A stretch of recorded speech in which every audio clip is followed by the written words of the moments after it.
Thank you all for joining us today and for having me and Cap here. We're grateful to be a part of this. So, I'm Dr. Edmund Riccio. I just go by Ted. I'm a psychologist and I am the Assistant Director for Clinical Services at the University Counseling Center at the school. And I'll let Cap introduce yourself here and your role. Thanks so much. My name is Kapil Nayar. I go by Cap. I'm a PhD LPC person. I'm a staff counselor and clinical coordinator here at Villanova. Thanks so much for having me part of this. I promised our associate director I'd briefly talk about how amazing Cap is, so I'm just going to throw that in there. He's not only is he a great guy, he's our care coordinator. He does a great job, not just working with students as a counselor, but helping them get connected to resources in the area off campus.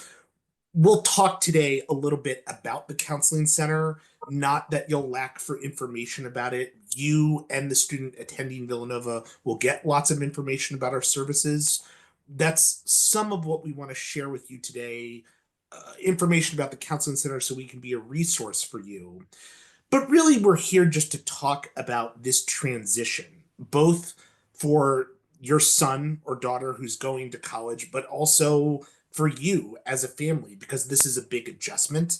And like a lot of things about parenting, I mean, maybe I'm kind of spoiling our own presentation here.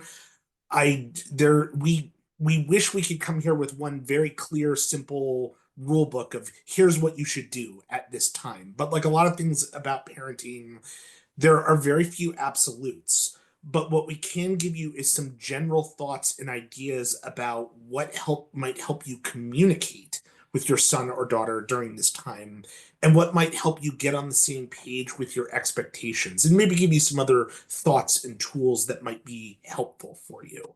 Um, we also wanted to say Cap and I are both fathers ourselves. Our children haven't attended college yet, but we are a well-used counseling center. We spend lots of time with students in this age range, and we know quite a bit about this life stage, if that makes sense.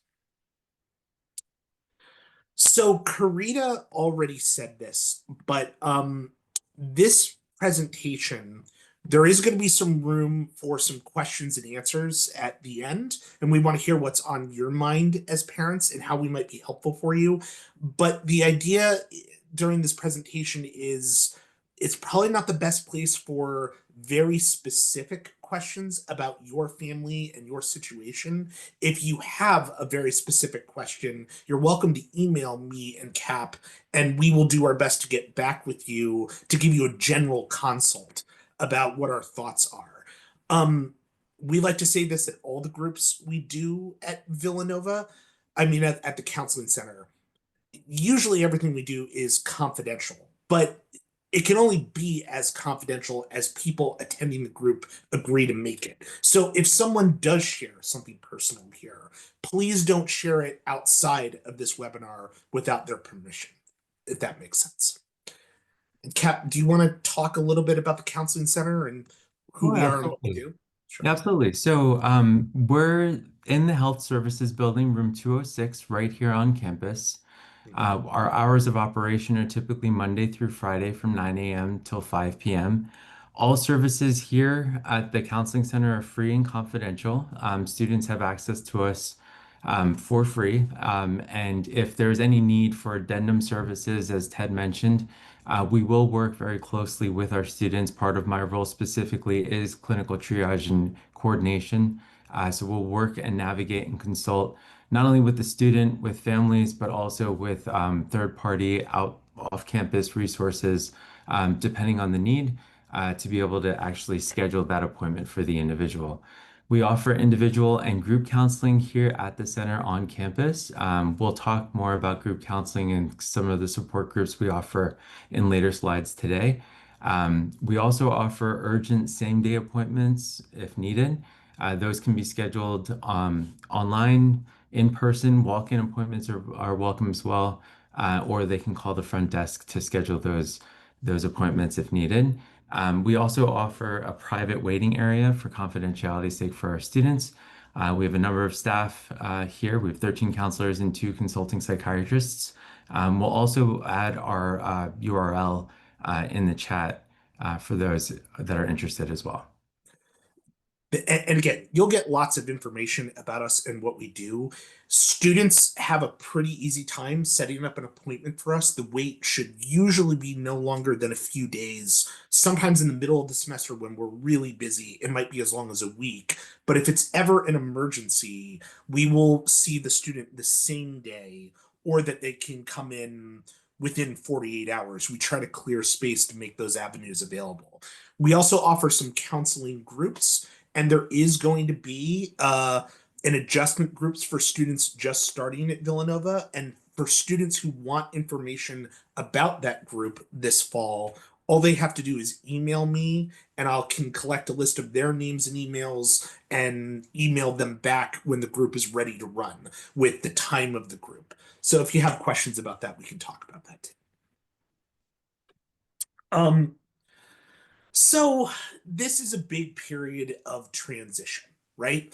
And we often talk about the kind of changes that are happening for college students when they start attending the college. But the reality is, this is a transition for the entire family, right? There's often a change in roles, a change for parents in how am I even supposed to be thinking of my relationship with my son or daughter? Where do I fit in what's going on? It can be a lot to think about. And probably that transition isn't going to happen in a day or even a year. It's an evolution over the next 4 years and beyond.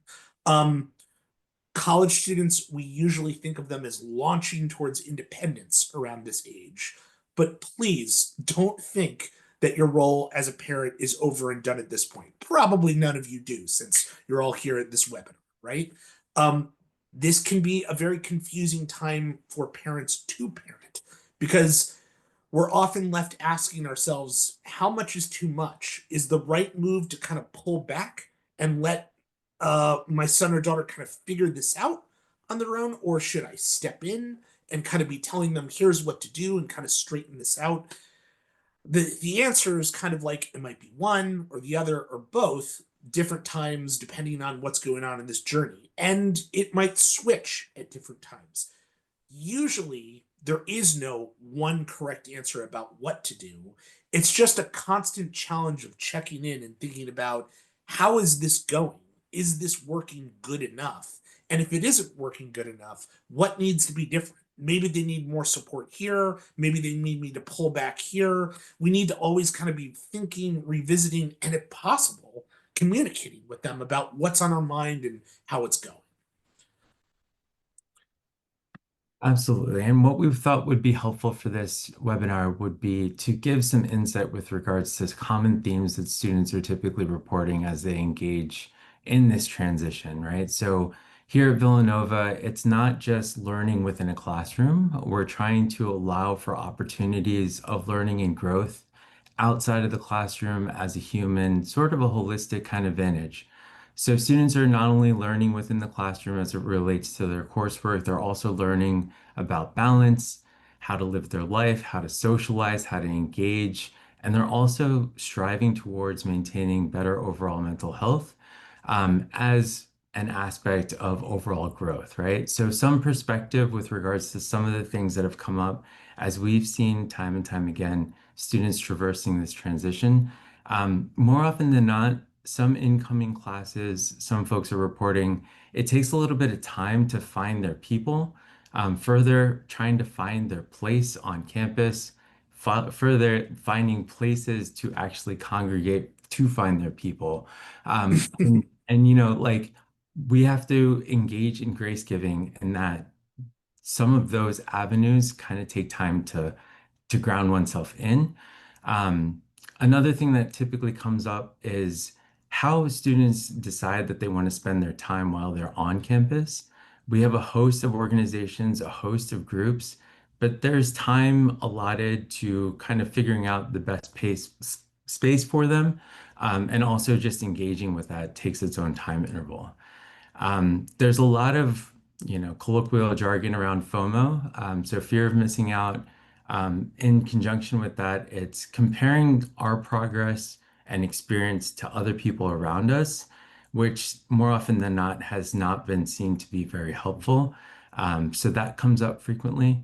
As it relates to roommate and like cohort strife, figuring out how to make compromise, learning to make compromise, being at peace with compromise sometimes can provoke some sort of frustration, stress, activation. So that's something that we need to be mindful of as well.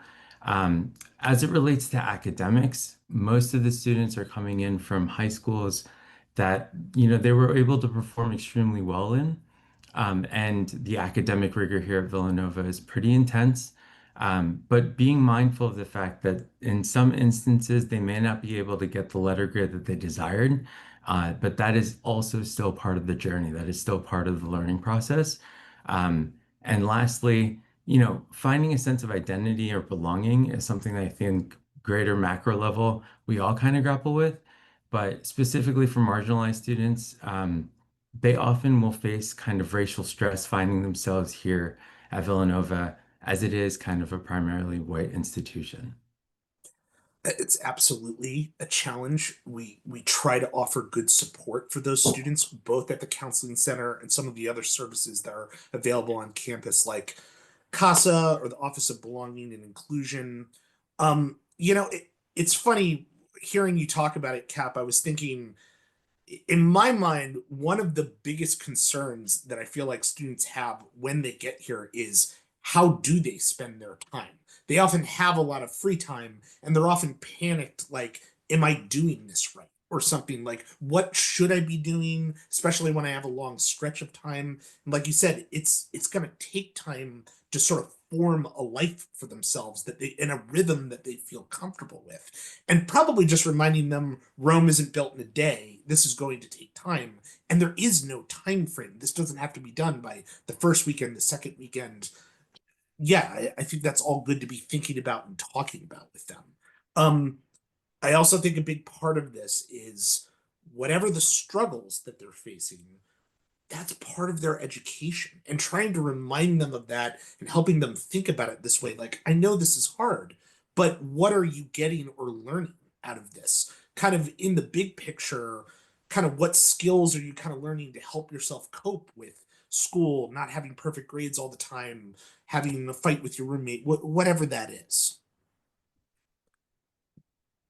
But what will parents face? Because this isn't an easy time for you either, a lot of the time. Again, there's usually a lot of celebration about this. There's a lot of celebration about, like, oh, they got into a great school, they're going to it. It's going to be exciting for the whole family.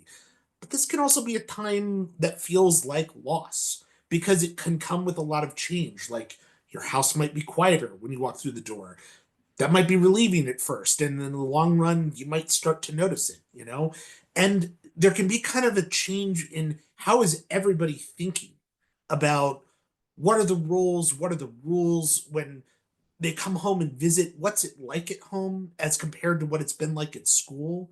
um Having children leave for college can be a time to celebrate, can also be a time to grieve, and trying to get a clear understanding of your role as a source of support for your child at this point in your lives, like we've been saying, it's complicated and it will take time.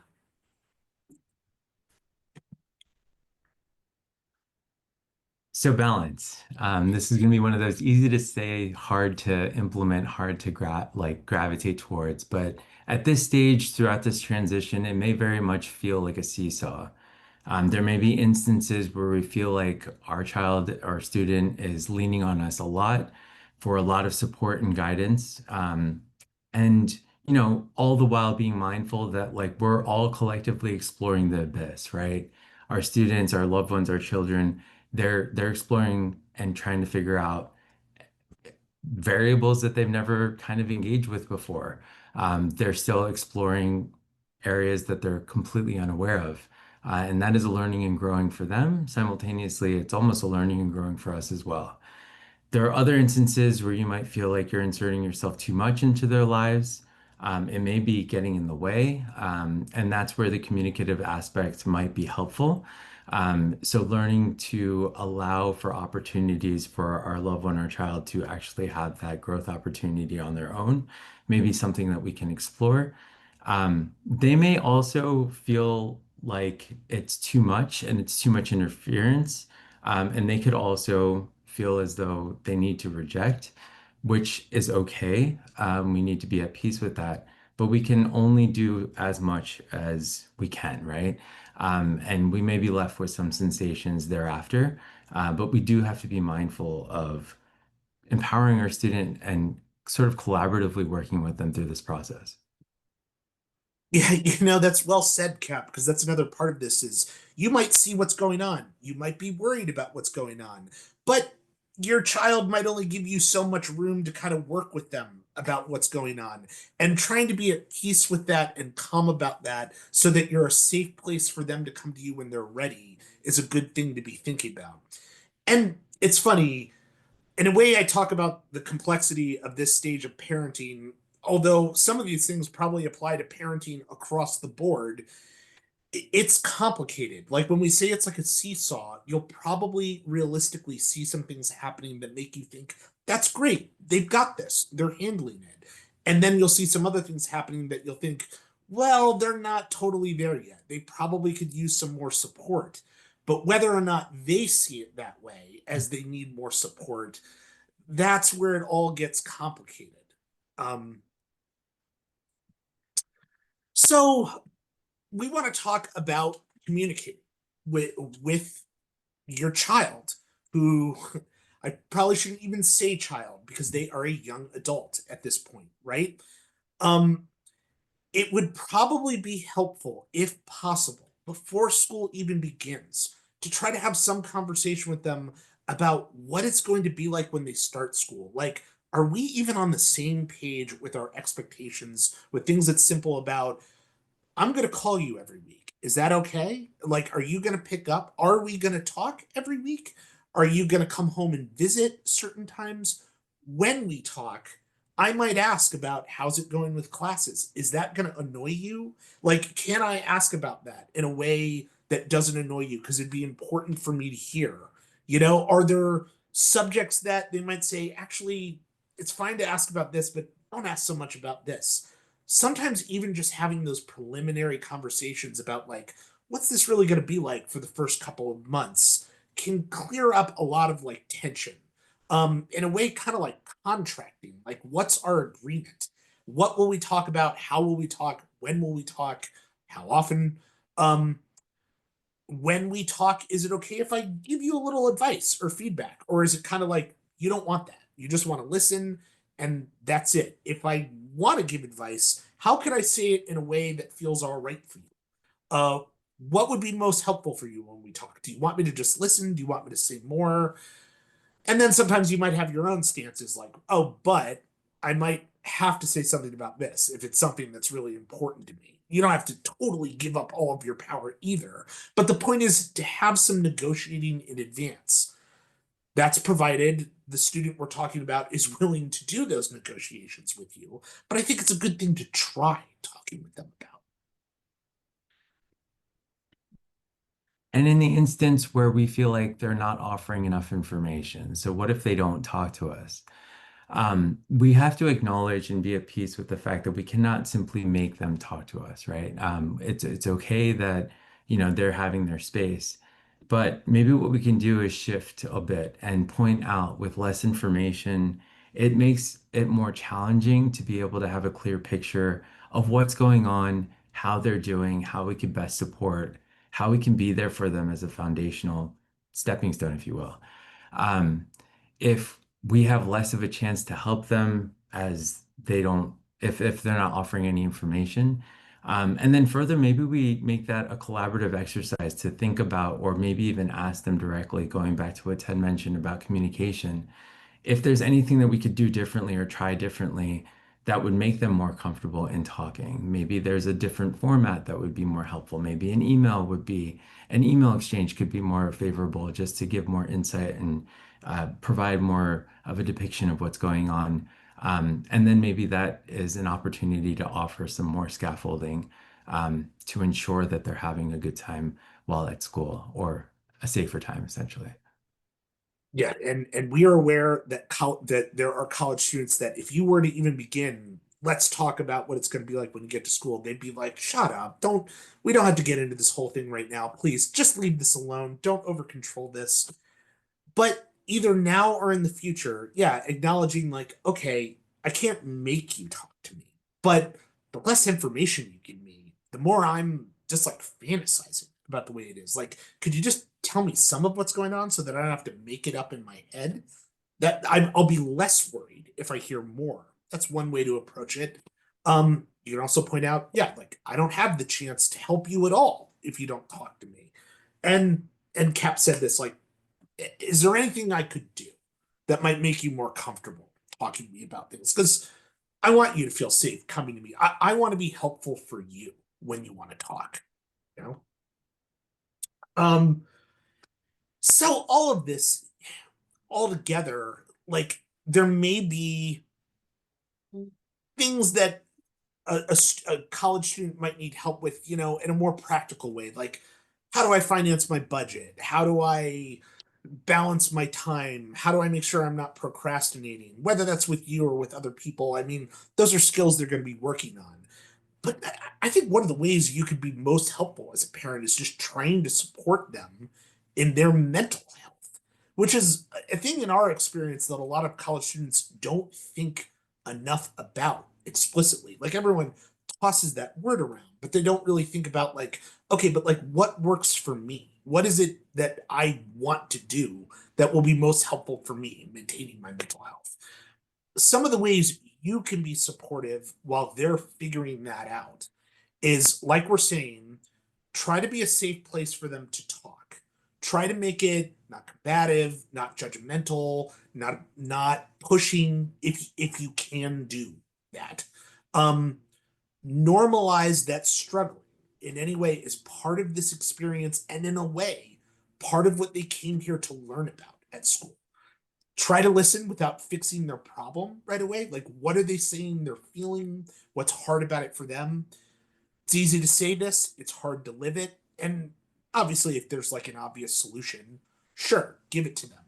But I think what's often more helpful is to help them think through how they're trying to manage their problems. What are their options? What do they want to do? Why do they want to do what they want to do? And what do they think would be good or bad about doing the different options?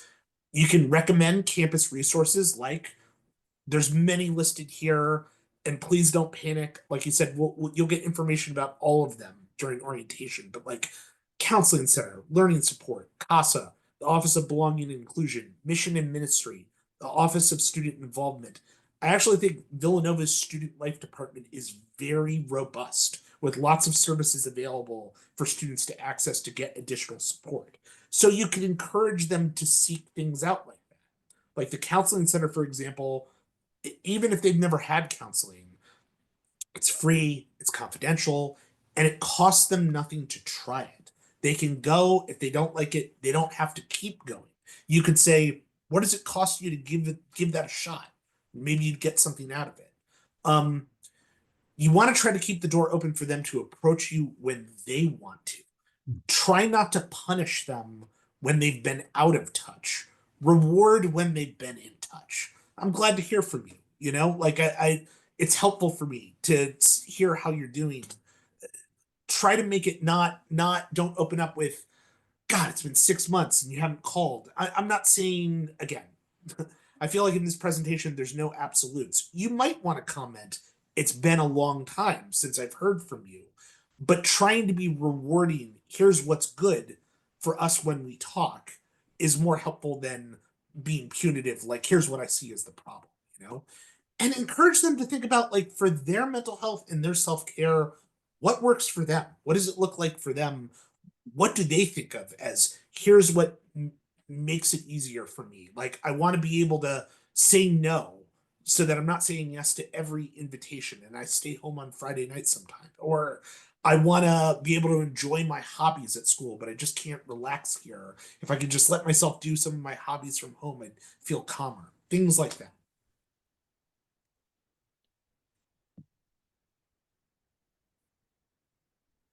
So adjusting to campus, kind of piggybacking off of everything that Ted and I have been mentioning, allowing for grace to be given is going to be really important here. Helping your young adult remember that there's no time frame They're going to be here for 4 years. There's tons of clubs here. There's tons of organizations. There's a lot to get involved with here on campus. Um, and that in and of itself will take a little bit of time to discern and decipher exactly which one resonates with your student, right? And we're emphasizing that they're seeking out typically what they're typically having interest in, their hobbies, things that they've participated with in the past. It is important to try new things. That's part of the experiential journey. But maybe locking into that which is known first, just so that they get a sense of comfort and connection before they start exploring into new things, could be a good stepping stone, just to traverse into a sense of comfortability, to then be able to scaffold accordingly to be able to try new things, could be a way to navigate this space.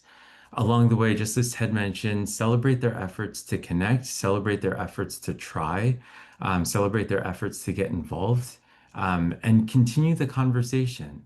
And if something didn't click right away as it relates to a specific club or organization, maybe offering an opportunity to discern exactly what happened with that specific interaction or that attempt that didn't resonate so well. And then maybe using that as a stepping stone to figure out something else that might work for them.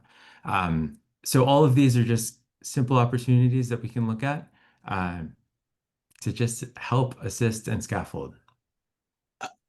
Completely agreed. And I liked when Cap and I were talking about this earlier.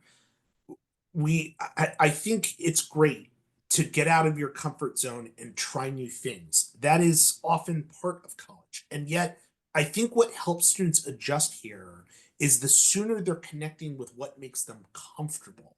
So the sooner they feel like I've got permission to do here what I did at home that felt good to me, not it's all got to be different now or something. That often is a stronger foundation to build off of.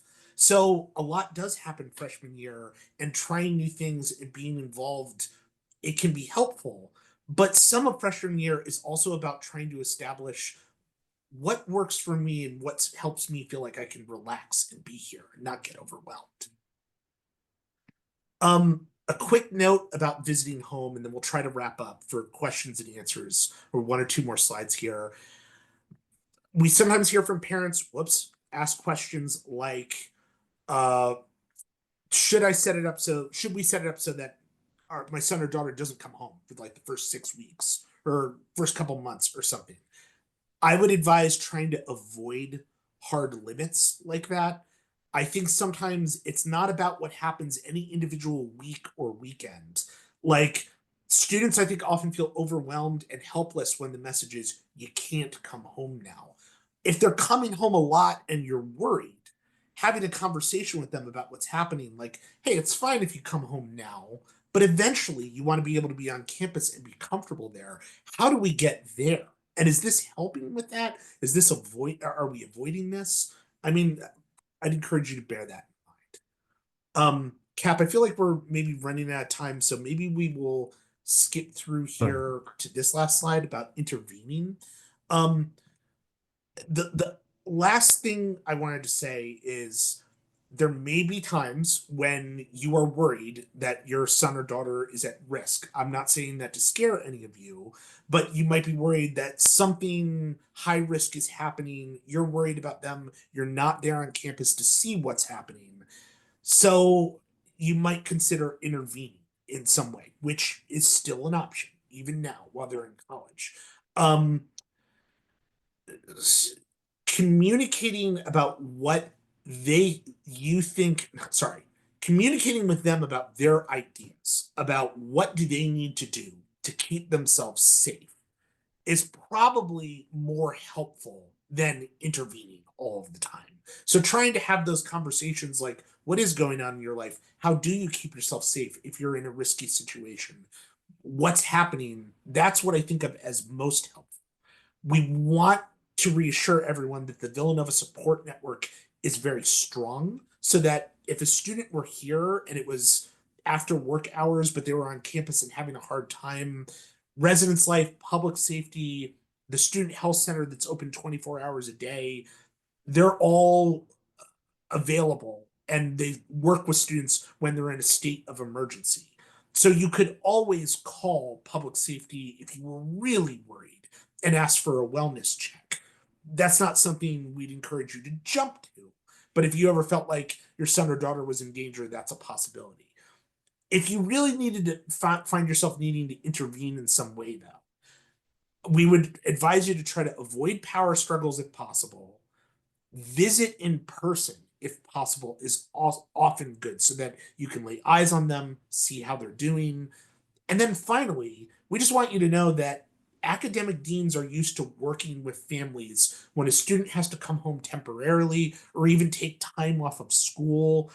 Academic deans work with faculty to help make those arrangements. We want to let you know upfront that's almost always an option, almost always doable. If you ever feel like your student needs to come home, you're welcome to just do it and then speak with an academic dean the next day, and that's fine. This is not us saying this is going to happen. We just want you to be aware of all these things in place and how to handle a difficult situation if you're worried. I'm not sure how clearly I'm saying this. Cap, anything you want to add there? No, you nailed that. I was going to echo everything you just said. I think our main like the main point that we're trying to drive home is that this is a trying time. This is a transition that feels very uh, turbulent, and just know that we're here with you. There's an abundance of supports here with you, and we'll do our best to be able to serve the entire family unit. Yes. And on that note, or the last thing we want to talk about is just confidentiality. So services at the counseling center are confidential. So a student needs to sign a release for us to be in contact with you. Now you can say to students, look, could you sign a release so I could talk to your counselor? And if they're okay with that, that's fine. They might say, well, actually, that doesn't make me that comfortable. Um, in which case, that's up to them. I mean, there's a reason counseling is private, and it's to make that person feel safe talking about whatever they need to talk about in counseling. All that being said, if you call the counseling center and just say, I want to talk to a counselor, even though we might not be able to reveal that we know your son or daughter, we might be aware they're in counseling and not even be able to say that to you. We can still have a general conversation with you about what's on your mind and ideas about, well, here's how you might want to approach this.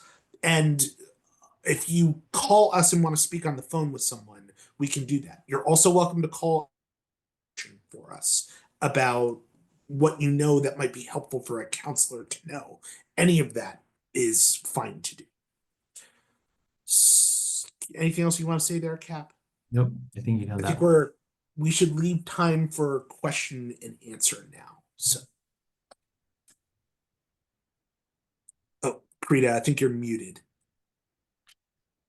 I apologize. If you want to scroll down to the next blue slide, I'd be happy to talk to families a little bit about a couple of things that we'll be doing in the future to continue the support. On a weekly basis, families whose students have signed them up will be receiving VU 101 newsletters via email. And they contain like 3 to 4 bits of information that the student needs to do on their own to either to know about or to fulfill, in a checklist form. In those newsletters, we're going to be talking to tomorrow. They come out on Wednesday afternoons. Tomorrow afternoon, we'll be pushing out some information to the students about a similar session that's strategically built just for the students as they enter Villanova, and that'll be taking place on Monday, July 28th at 7 p.m. Eastern. And it's talking to them about keeping their balance and maintaining that through that first year. So I highly encourage you to share that information. I dropped a QR code if you want to take a screenshot of this or grab a photo of it with your phone right now. They can go ahead and register for that. They do need to use their @villanova.edu email addresses to register for that session. And then secondly, for families, I know this time is, the letting go is a big point of activity in these coming weeks. One of the things that we do want to do is provide you with a little bit of information as well about that looming move-in period and what to look forward to during orientation with your student. So mark your calendars, please. August 6th is going to be that event. You'll also receive information about that in the VU 101 emails. You don't need to sign up for this one. It's just that QR code will lead you to a join link. Additionally, if you want to scroll to the next one, Ted, on opening day of orientation, which is August 21st, it's a Thursday, that morning session is really dedicated to parents and caregivers, so that you can learn a little bit more about the university and about some opportunities for students. You can look forward to some information sessions listed below here. They're all in person, so you get to pick and choose and kind of build your morning. On top of that, we also will be running a resource fair so that you can get more specific information from some of our offices here on campus as well.